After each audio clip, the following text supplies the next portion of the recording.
Este é o mapa do menor continente do mundo, que é o lar de um dos maiores países do mundo. Este terreno diverso e vibrante também às vezes chamado de Saru, Austrália, Nova Guiné, Australinia, Meganésia ou Papua Land, a fim de distingui-lo do país da Austrália. Saru tem origem no nome Saru Shelf, que faz parte da plataforma continental da Austrália. O continente inclui a Austrália continental, Tasmânia, a ilha da Nova Guiné, as ilhas Aru, as ilhas Ashmore e Cartier e a maioria das ilhas do mar de Coral e algumas outras ilhas continentais offshore. Uma área de 8,56 milhões de quilômetros quadrados, o continente australiano é o lar de cerca de 39 milhões de pessoas. Geograficamente, é considerado o continente mais plano, mais baixo e o segundo mais seco da Terra. O único lugar mais seco do que a Austrália é a Antártica. Você sabia que a Austrália é o único continente da Terra sem nenhum vulcão ativo? A maior parte da flora e a fauna exótica da Austrália não é encontrada em nenhum outro lugar do mundo. Ao longo dos anos, muitas coisas estranhas e bizarras foram descobertas neste continente insular. Desde relíquias antigas e hieróglifos a incríveis fósseis de criaturas que vaguearam pelo planeta milhões de anos atrás. Todo tipo de coisas insondáveis foram encontradas na Austrália. E provavelmente há uma quantidade enorme de segredos que os cientistas ainda têm que desvendar. Hoje vamos apresentar a vocês algumas das descobertas mais aterrorizantes da Austrália que estão fazendo os cientistas se perguntarem o que mais há por aí. Número 1. Restos do Mungo. Lago Mungo é o nome dado a uma bacia de lago seco que inclui múltiplos sítios arqueológicos. Uma das relíquias antigas mais emocionantes recuperadas desta região são os restos do esqueleto humano pertencente aos humanos mais antigos conhecidos na Austrália. O Lago Mungo é um dos 5 maiores pequenos lagos secos na área do Patrimônio Mundial dos Lagos Willandra e então localizado na bacia de Murray-Darling, no sudoeste da Nova Gales do Oeste do Sul. Ele está na porção central do sistema e o depósito no qual se encontram os sítios arqueológicos é um depósito dunar em forma de crescente transversal que se estende ao longo de 30 quilômetros. A idade do depósito, no entanto, varia ao longo da área. 2 enterros históricos foram descobertos no Lago Mungo em 1969 e 1974. O Lago Mungo também é chamado de Mungo e seus restos que foram encontrados lá, descobertos por Jim Bowler, que trabalhava com a Universidade de Melbourne na época. A datação por carbono revelou que a LM1 estava viva entre 20 a 24.700 a 19.030 anos atrás. Os restos mortais estão mal preservados, mas a reconstrução e descrição da LM1 por Alan Thorne, da Universidade Nacional Australiana, revelou que ela era uma das primeiras habitantes humanas do continente australiano e os restos mortais são, de longe, um dos mais antigos conjuntos de restos mortais humanos anatomicamente modernos encontrados ali. O local onde ela foi encontrada é considerado o mais antigo local de cremação conhecido no mundo. Isso também implica que muitos rituais de enterro estranhos e complicados existiam nas sociedades humanas primitivas.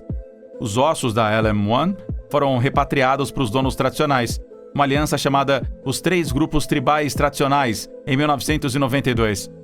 Ela se tornou um símbolo da ocupação aborígene da Austrália e um valioso ícone arqueológico indígena.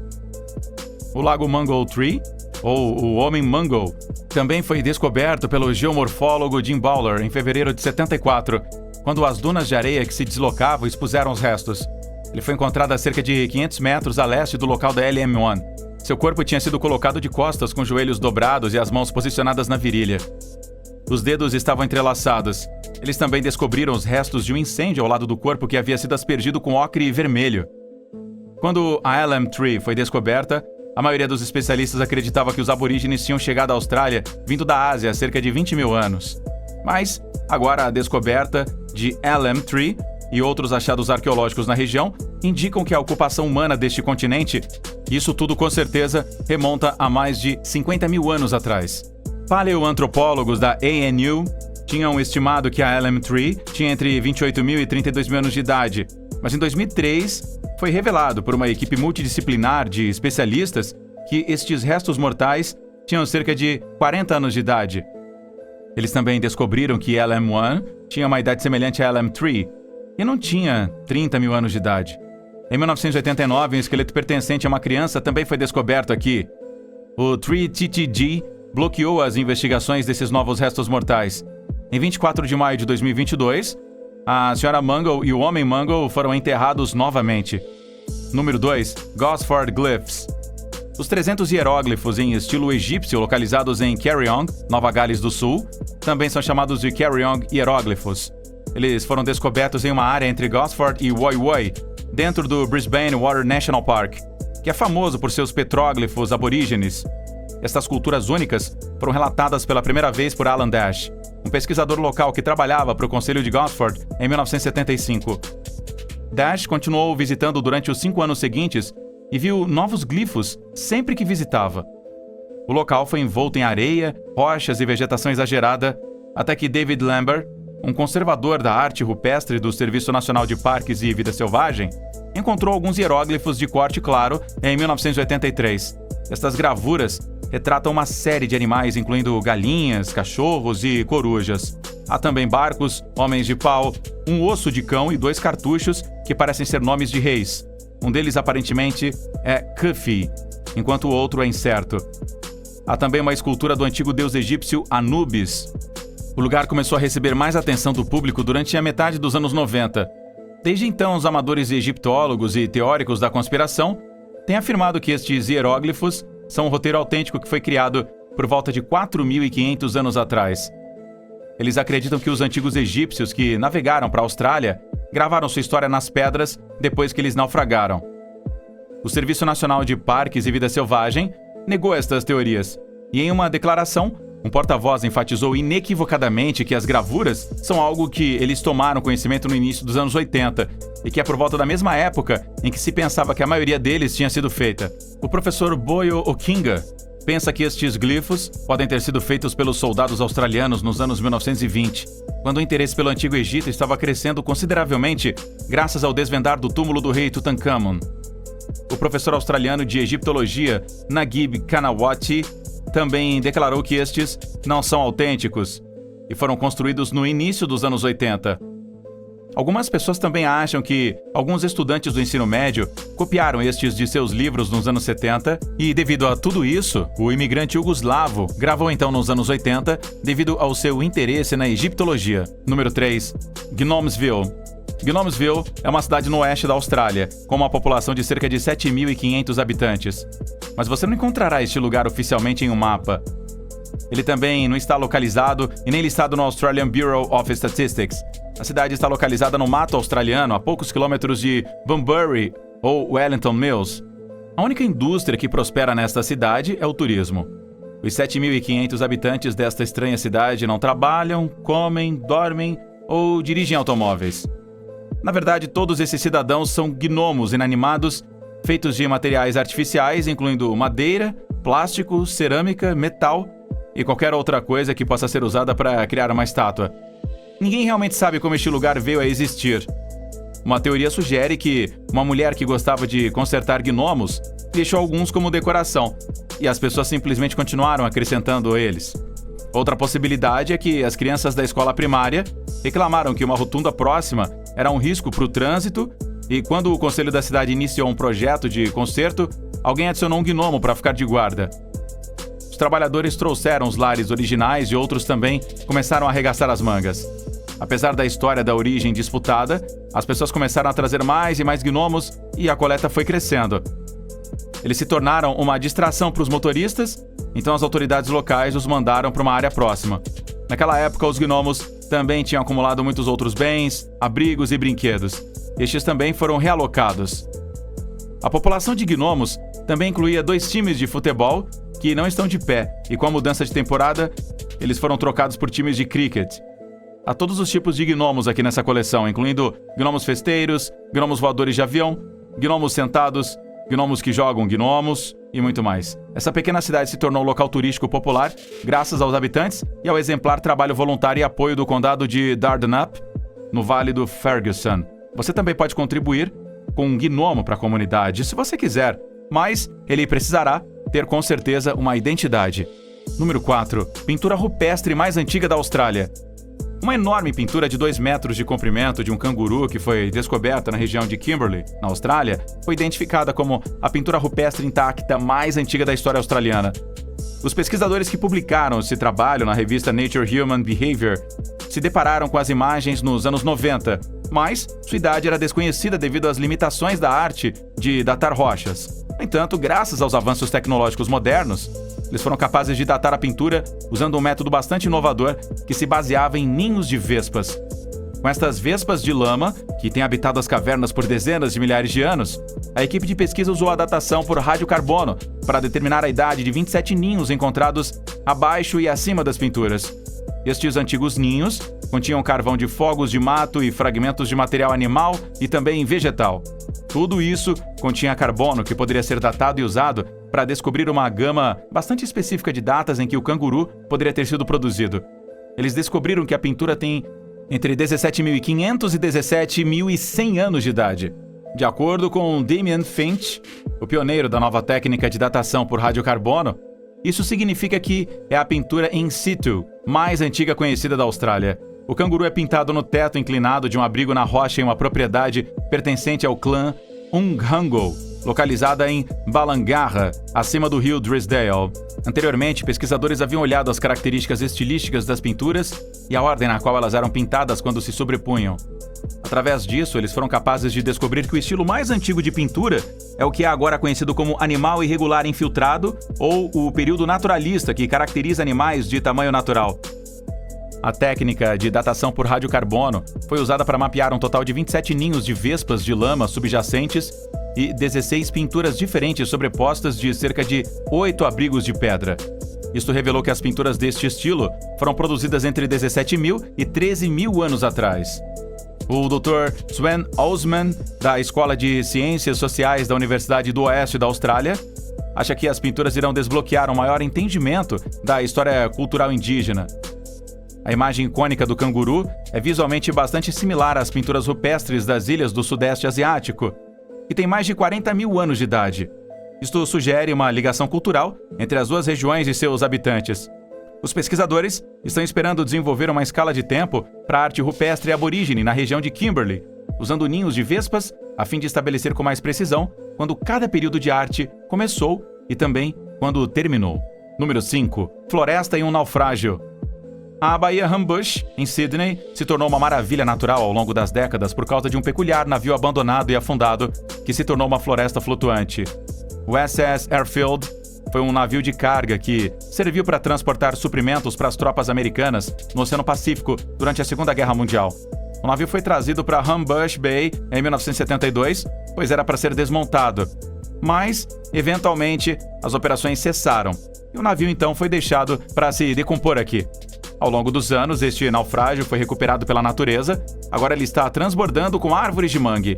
A Baía de Humbush é onde muitos navios do século XX acabaram depois de não serem mais usados. A exuberante flora que cresce no casco enferrujado de SS Airfield é, no entanto, a visão mais impressionante para os visitantes. O navio de 102 anos de idade pesa quase 1.140 toneladas e os habitantes locais o chamaram de Floresta Flutuante. Além de sua história de quebra de navios e de ser um cemitério de navios fantasmagóricos, a Baía de Humbush também hoje é o lar de um estádio olímpico. Um navio abandonado que cresceu em uma floresta é um local privilegiado para turistas e fotógrafos que gostam de explorar e fotografar antigos lugares abandonados. Por que a natureza escolheu abraçar este navio em particular?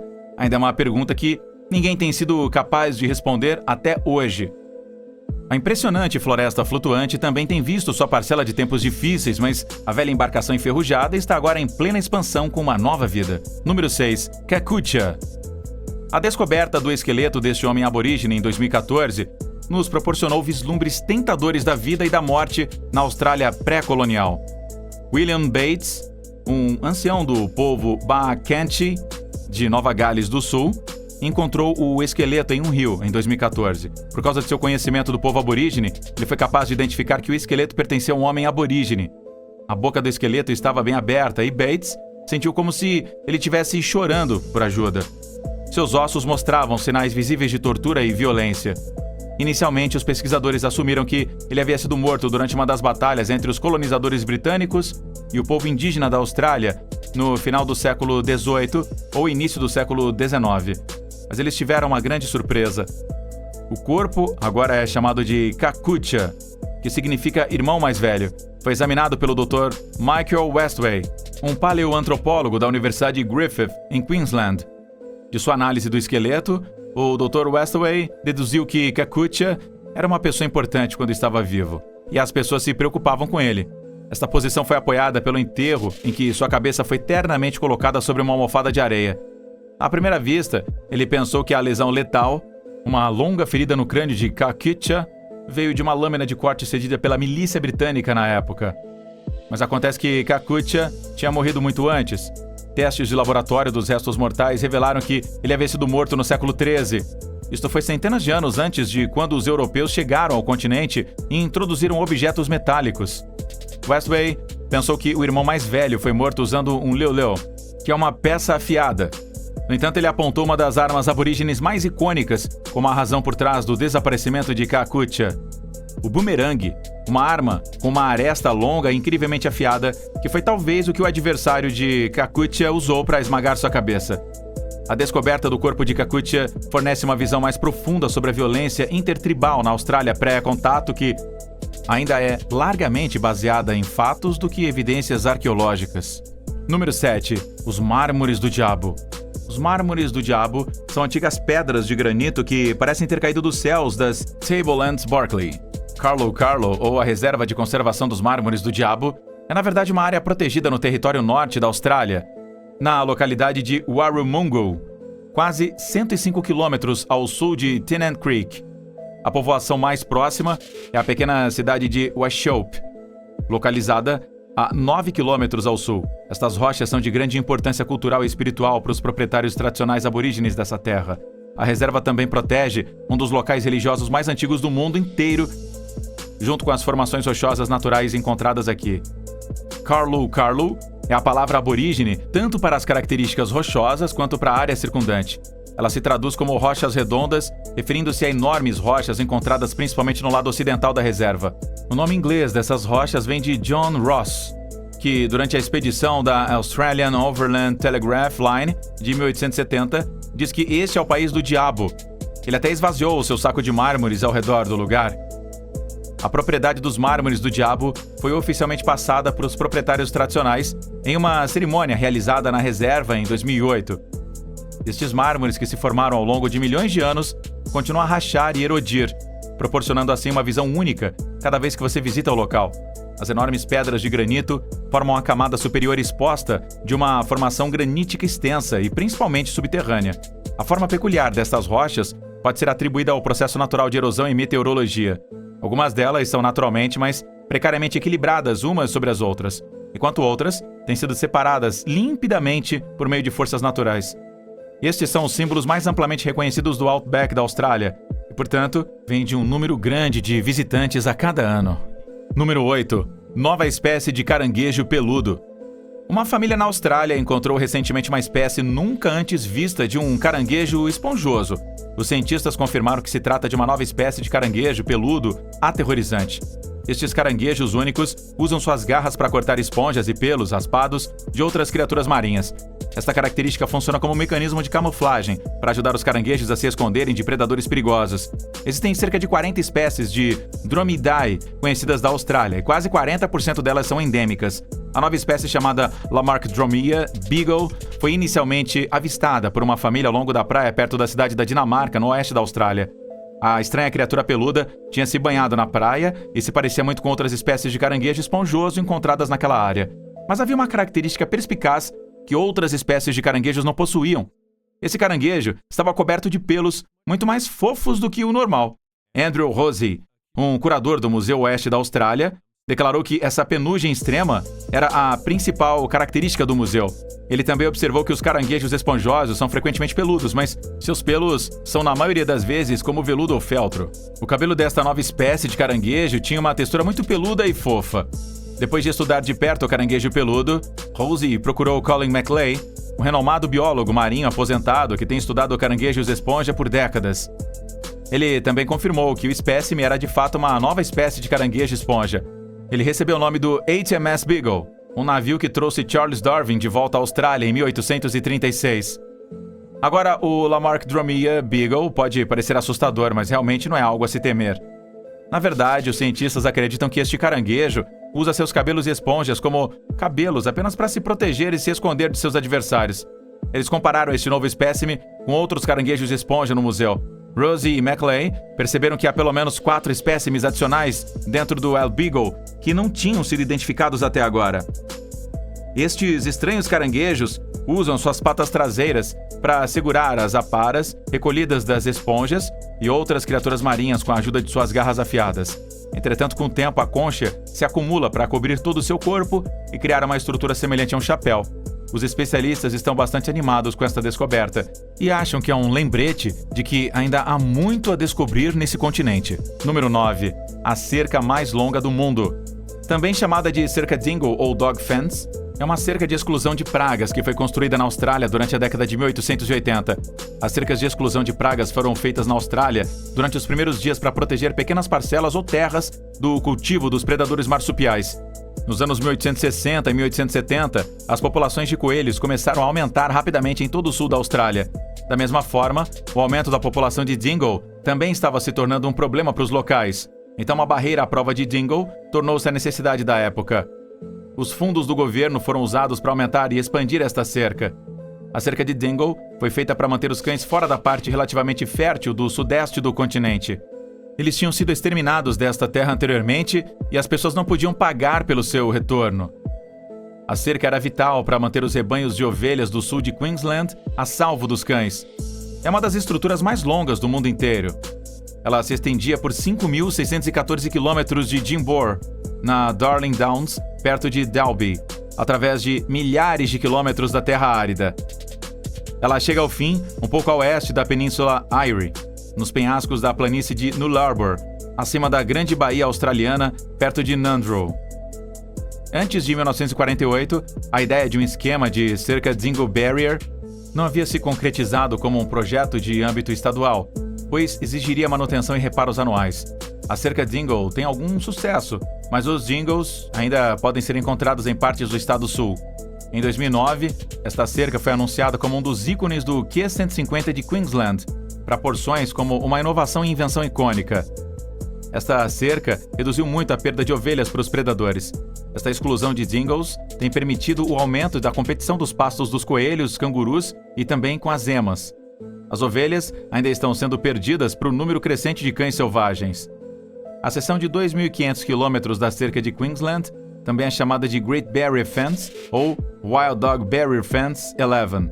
Ela é administrada pelo Departamento de Agricultura e Pesca. O pessoal que cuida dela consiste em 23 funcionários, incluindo 2 equipes de pessoas que patrulham semanalmente uma seção de 300 quilômetros de extensão de cerca. A cerca também passa pelo ponto onde os 3 estados de Queensland, Nova Gales do Sul e Austrália do Sul se encontram. Número 10. Pterossauro. Os cientistas descobriram recentemente 2 novos répteis voadores antigos. Estes restos foram escavados da argila vermelha cozida no Outback de Queensland. Especialistas descobriram que estes ossos pertencem a um pterossauro. As cicatrizes ósseas sugerem que um dos pterossauros pode ter sido quebrado por um crocodilo. Estes são alguns dos primeiros vertebrados conhecidos a evoluir em um voo de força. A descoberta foi anunciada pelo Museu da Era dos Dinossauros da Austrália e pelo Museu de Melbourne. Os ossos fossilizados dos pterossauros foram recuperados em uma fazenda de gago em Bowillia e Winton, a cerca de 355 km de distância. Os cientistas acreditam que eles datam do início a meados do período Cretáceo, quase 145 milhões de anos atrás. O primeiro osso era um fêmur parcial e foi encontrado em 1991 durante uma expedição de campo. O segundo fêmur parcial foi encontrado mais de uma década depois ao redor de Winton. Restos desses antigos répteis voadores são bastante raros no continente australiano. Até a data, apenas 4 espécies de pterossauros foram identificadas na Austrália. Uma espécie previamente descoberta é o maior réptil voador conhecido encontrado na Austrália. Ele tinha uma envergadura de asa de cerca de 7 metros. Os pesquisadores estão super animados com estas novas descobertas, pois elas fornecem evidências inestimáveis de como os antigos répteis interagiram milhões de anos atrás. De acordo com a estudante de PhD da Universidade Swinburne Adele Pentland, a presença de 2 depressões circulares no fêmur do pterossauro indica que ele provavelmente foi mordido por um pequeno crocodilo. Estes pterossauros são muito semelhantes entre si, bem como a outros fósseis encontrados no Brasil. Especialistas acreditam que, durante este período, essas criaturas foram espalhadas em quase todos os continentes. Número 11. Lago Hillier. Este é um pequeno lago surreal, localizado em uma ilha chamada Middle Island, na Austrália. e é uma das características naturais mais hipnotizantes do continente. A ilha Middle é a maior ilha do arquipélago Redchurch, ao lado da costa de Esperance. O peculiar lago de água salgada tem cerca de 600 metros de largura, sem afluentes. É cercado por areia e vegetação densa em todos os lados. As árvores de eucalipto são particularmente abundantes nessa área. Mas por que o Lago Hillier é tão popular? Bem, é por causa da água rosa hipnotizante neste lago, que é um contraste impressionante com o azul intenso do oceano. As duas águas estão separadas por apenas uma fina faixa de terra coberta em melaleuca, uma planta australiana popular. A cor rosa deste lindo lago é permanente e não muda mesmo quando a água do lago é levada em um recipiente. A maioria dos especialistas acredita que esta cor é induzida pela presença de um organismo chamado Dunaliella salina. A análise metagenômica no lago foi realizada pelo Extreme Microbiome Project para encontrar o Dunaliella, assim como o Salinibacter ruber e algumas espécies de arquibactérias, e talvez esta combinação deixe as águas rosa. O Lago Hillier foi visitado pela primeira vez pela expedição de Matthew Flinders em 1802. As entradas do Diário de Flinders são consideradas como o primeiro registro escrito deste impressionante Lago Rosa. Os cientistas têm feito a hipótese de que, quando as águas do lago alcançam alta salinidade, altas temperaturas e luz solar, liberam então este pigmento que acaba colorindo toda a água do lago. Pensa-se também que alguns outros micro-organismos que habitam a crosta salina na superfície do lago também possam contribuir para esta pigmentação. Por causa de sua cor, o lago também é frequentemente chamado de Lago Rosa. Apesar do alto teor de sal, o Lago Hillier é seguro para nadar, mas não é aconselhável ou permitido. Para nadar neste lago, você precisa obter a aprovação prévia do Departamento de Conservação Ambiental do Oeste da Austrália. A partir de 2012, o lago foi realocado dentro dos limites da Reserva Natural do Arquipélago Redchurch. E você gostaria de dar um mergulho nesse lago? Deixa a gente saber aí nos comentários abaixo desse vídeo.